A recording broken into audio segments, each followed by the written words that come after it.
Oke, Assalamualaikum warahmatullahi wabarakatuh. Jumpa lagi dengan saya, Pak Walid Umar. Pada video kali ini kita akan membahas terkait pertanyaan-pertanyaan ya yang banyak ditanyakan di kolom komentar, yaitu bagaimana caranya untuk melakukan manajemen mikrotik ya, meskipun kita tidak terkoneksi dengan mikrotiknya ya. Misalnya kita dari jaringan publik, kita hanya terkoneksi di mikrotik satu.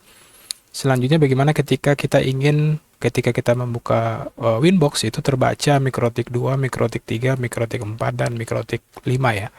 Nah, kita akan menggunakan fasilitas ataupun fitur yang sudah disediakan oleh mikrotik router OS, yaitu ROMON ya, atau singkatan dari Router Management Overlay Network, merupakan protokol yang digunakan atau yang dikembangkan oleh mikrotik sehingga kita dapat mengelola dan memantau perangkat mikrotik ya. Jadi ROMON memungkinkan kita untuk dapat mengakses perangkat mikrotik seolah-olah merupakan bagian dari jaringan yang sama ya. Jadi kita akan demokan. Jadi kita pada dasarnya hanya terhubung dengan mikrotik satu ya. Di sini kita akan login dulu di mikrotik satu. Kita masukkan password dulu. Terus kita berikan identitas ya. Mikrotik satu. Terus kita masuk lagi ke mikrotik 2.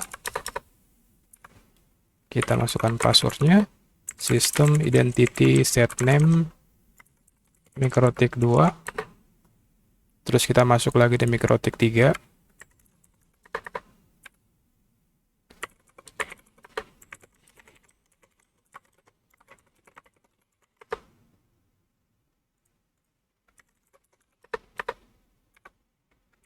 Jadi ini mikrotik yang baru kita setup ya. Jadi pada basicnya belum ada konfigurasi apapun. Identity set name mikrotik 4 ya. Terus kita ke mikrotik 5 ya. Jadi mikrotik ini pada dasarnya tidak terhubung atau tidak terkoneksi langsung dengan kita ya. Oke, kita setting password lagi yang terakhir. System identity set name mikrotik 5. Oke. Jadi di masing-masing mikrotik ini kita akan melakukan proses konfigurasi ya, di mana kita akan konfigurasi ROMON. Untuk ROMON-nya akan kita konfigurasi menggunakan command line ya. Kita ketikkan menu tool, ROMON set enable yes. Kita aktifkan berarti, terus di sini kita diminta untuk memasukkan secret-nya ya. Secret-nya ini harus sama ya antara mikrotik 1, 2, 3, 4, dan 5 agar dapat saling terkoneksi. Jadi di sini misalnya kita buat secret-nya TKJ 123. Kita konfigurasi lagi di mikrotik yang kedua, tools ROMON set enable yes, secret-nya TKJ 123. Kita setting juga di mikrotik 3, tool ROMON set enable yes, secret-nya TKJ 123. Jadi kita lakukan hal konfigurasi yang sama pada seluruh perangkat ya. Jadi kita aktifkan, setelah kita aktifkan kita setting secret-nya TKJ 123. Jadi yang kuncinya di sini adalah kita harus melakukan konfigurasi secret yang sama ya. Jadi kalau secret-nya berbeda, itu tidak akan bisa terkoneksi. Oke, selanjutnya kita akan kembali ke mikrotik 1 ya. Di mikrotik 1, bentar kita close dulu ya mikrotiknya. Terus kita kembali ke mikrotik 1, kita coba cek IP address print-nya. Jadi kita akan remote ke Winbox dari mikrotik 1 dulu. Mikrotik 1, kita akan tes Winbox. IP address-nya adalah 192.168.22.17 ya. Jadi ini, jadi ketika kita connect, konfigurasi ROMON-nya seperti ini ya. Kalau kita konfigurasi via GUI, kita tinggal masuk ke menu tools, ROMON. Nah, di sini passwordnya tinggal kita aktifkan yang sama ya. Jadi pada dasarnya di sini sudah oke, sudah dikonfigurasi.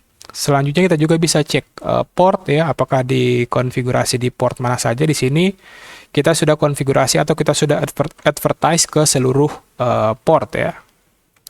Selanjutnya pada menu ROMON ini juga kita bisa cek discovery-nya ya.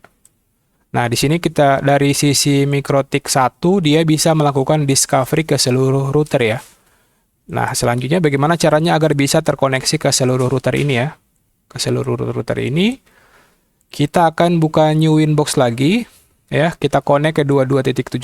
Selanjutnya setelah kita connect pastikan password username dan passwordnya benar. Kita akan connect to Romon ya. Oke, di sini kita bisa lihat ketika kita sudah berhasil connect ke Romonnya 22.17, kita sudah bisa melakukan remote ke MikroTik ini ya. Jadi contohnya di sini kita akan remote ke MikroTik 2, kita bisa connect. Nah, kita bisa masuk ke MikroTik 2. Jadi kita masuk ke MikroTik 2 melalui Romonnya 22.17 ya. Jadi di sini ada informasi yang ditampilkan. Selanjutnya kita masuk lagi ya, kita connect to Romon lagi. Kita bisa masuk ke MikroTik yang paling ujung ya. Yang paling ujung adalah MikroTik 5. Kita connect. Nah, ini sudah bisa ya. Jadi sudah bisa connect ke MikroTik 5 ya.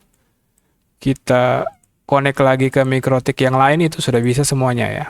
Kita tinggal connect. Pastikan kita connect ke Romonnya 22.17 ya, karena seluruh konfigurasi routing itu terhubung ke sini dulu ya. Jadi kita mengakses MikroTik 2, MikroTik 5 itu melalui router di MikroTik 1 ya, melalui fitur Romon yang ada di MikroTik 1. Seperti itu. Misalnya kita connect ke MikroTik 4 ya. Nah, ketika kita tambahkan, misalnya di MikroTik 4, kita akan setting IP address. Misalnya IP address-nya 10.10.10.1 ya. /24, ketika kita cek di MikroTik 4 ya, harusnya konfigurasi IP address yang kita lakukan itu sudah ada. IP address print, sudah ada IP address yang sudah tampil di sini. Oke, sekian video tutorial terkait pemanfaatan fitur dan fungsi Romon untuk mempermudah kita dalam proses remote ya dan konfigurasi manajemen pada router MikroTik. Ya, harapannya video ini dapat bermanfaat untuk teman-teman. Akhir kata, wassalamualaikum warahmatullahi wabarakatuh. Sampai jumpa di video-video selanjutnya.